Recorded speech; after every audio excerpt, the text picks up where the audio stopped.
अरे बाप रे, ये तो सांप है, दूध पी रही है। जरा सा भी हिले तो मुझे डस लेगा। हे भगवान, मेरी रक्षा करो।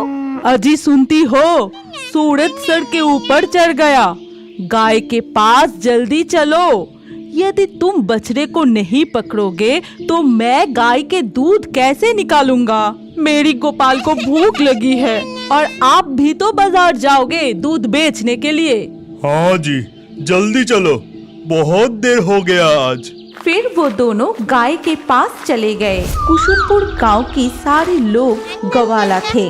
वो लोग गाय के दूध और दूध से बने मिठाई बेच के परिवार का देखभाल करता था। उसी गांव के पास वाले जंगल से एक नागराज अपने साथियों के साथ वहां आते हैं और नागराज को दिन भर भूख लगती थी। पूरा दिन वो बस खाते ही रहता था। नागराज के थे दो चेले, ढोंड़ा सांप और बोरा सांप। वो अपने चेले ढोंड़ा सांप को आदेश किया, ए ढोंड़ा, जल्दी जा, मेरे लिए कुछ खाने के लिए ला, मुझे बहुत भूख लगी है। फिर से खाना? अभी तो थोड़ी देर पहले ही 30 मरे हुए चूहा और 20 मेंढक खाए, आपको फिर से भूख लग गया? चुप कर, एकदम चुप। खाने के बारे में मुझे कुछ नहीं कहेगा। इतना सा खा के भूख मिटता है क्या? और अभी मैं बहुत ही प्यासा हूँ, मुझे गाय की मीठा दूध पीने की इच्छा हो रही है। कितने दिनों से मैं दूध नहीं पिया। जाओ, मेरे लिए गाय की दूध लेके आओ। गला सूखा है तो नदी की पानी पीजिए, दूध क्यों पीना है? फिर से बातें, जो कहा है वो करो, और ज्यादा कुछ कहा तो तुम दोनों को मैं सूप बना के पी जाऊंगा। ये कह के ढोड़ा और बोरा जंगल से बाहर चले जाते हैं दूध लाने के लिए। फिर ढोड़ा बोरा से कहता है, अब हमें दूध कहाँ से मिलेगा? पूरा दिन नागराज के लिए खाना जुगाड़ करते करते हम बहुत थक जाते हैं, तब भी इसका भूख नहीं मिटता।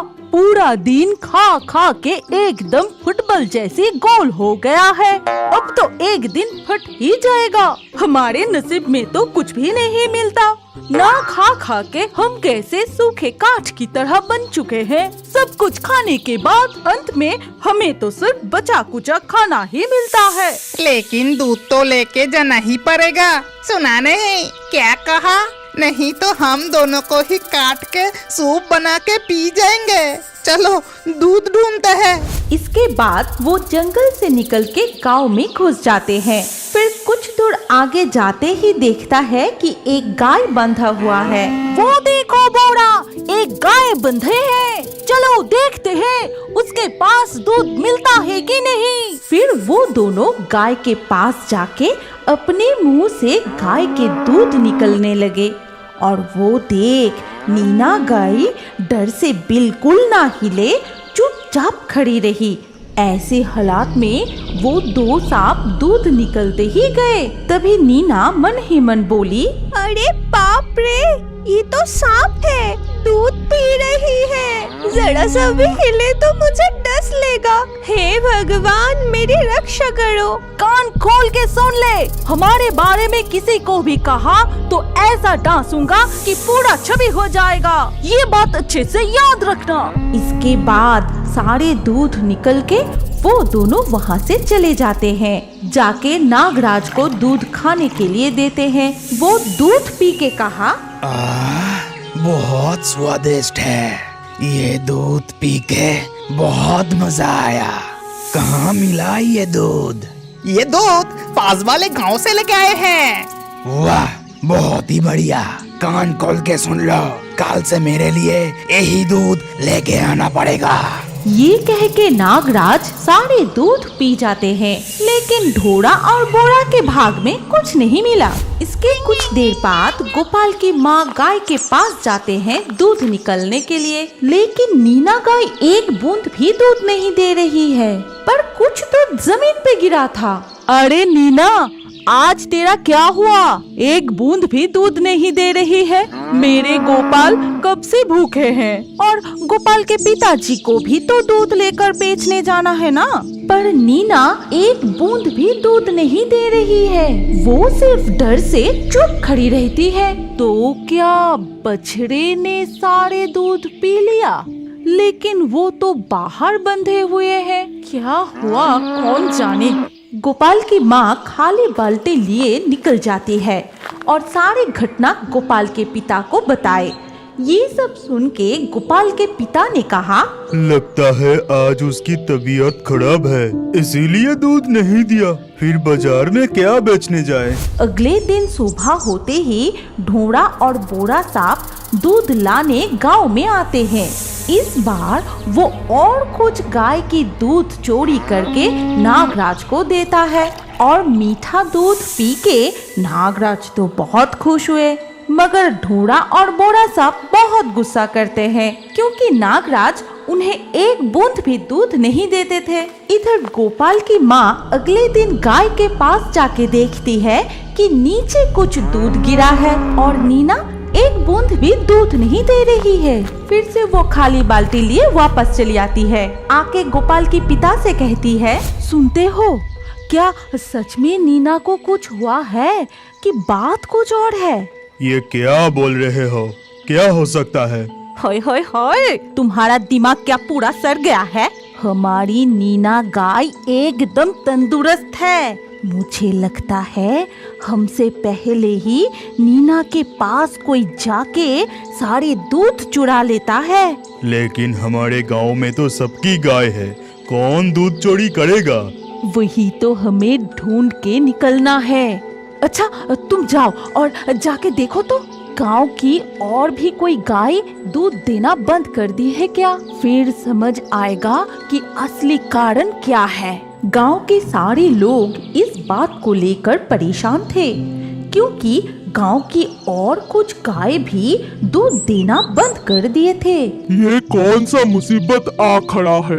हमारा तो अच्छा ही चल रहा था, ना जाने कहां से ये चोर आ गया। हारू, अब क्या किया जाए? ये तो मुझे पता नहीं, मेरी पत्नी को सब पता है, उसकी दिमाग बहुत तेज है। चलो हम सब जाके पूछते हैं हमें क्या करना चाहिए। इसके बाद सब मिलके हरू की पत्नी के पास जाते हैं और हरू की पत्नी सबको चोर पकड़ने की तरकीब बताती है। सुबह होने से पहले सब लोग अपने अपने गाय पे नजर रखते हैं।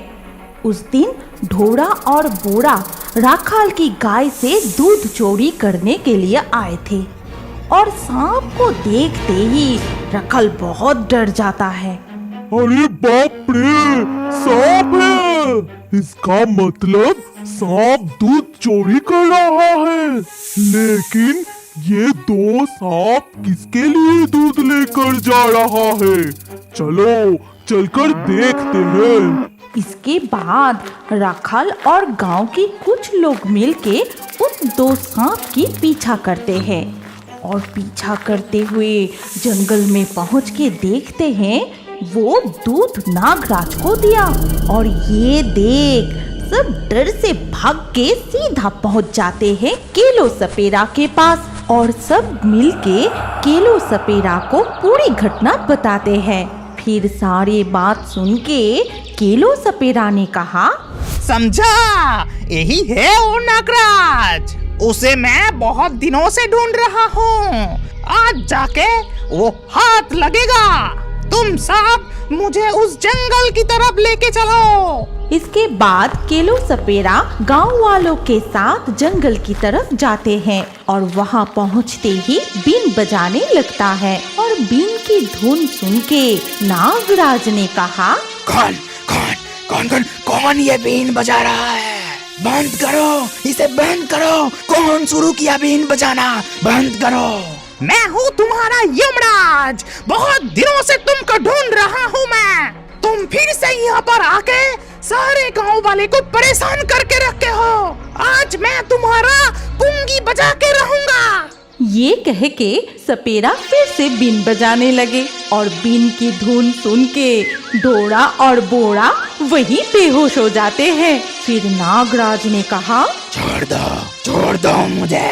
जब मैं मुक्त होऊंगा मैं तुम्हें ऐसे डांसूंगा तुम्हारा छवि दीवार पे लटक जाएगा। सपेरा बीन बजाना बंद नहीं किए और बीन के धुन में आकर्षित होकर नागराज ढोरा और बोरा को 2 हाथ पे उठाए धीरे धीरे सपेरा के पीछे चले जाते हैं। हमारी कहानी यहीं पर समाप्त होती है। अगर आपको ये कहानी अच्छी लगी हो तो इस वीडियो को लाइक करें और अभी और एक नई मजेदार कार्टून देखने के लिए स्क्रीन के ऊपर इस वीडियो को क्लिक कीजिए और हमारे इस चैनल को जल्दी से सब्सक्राइब कर लीजिए।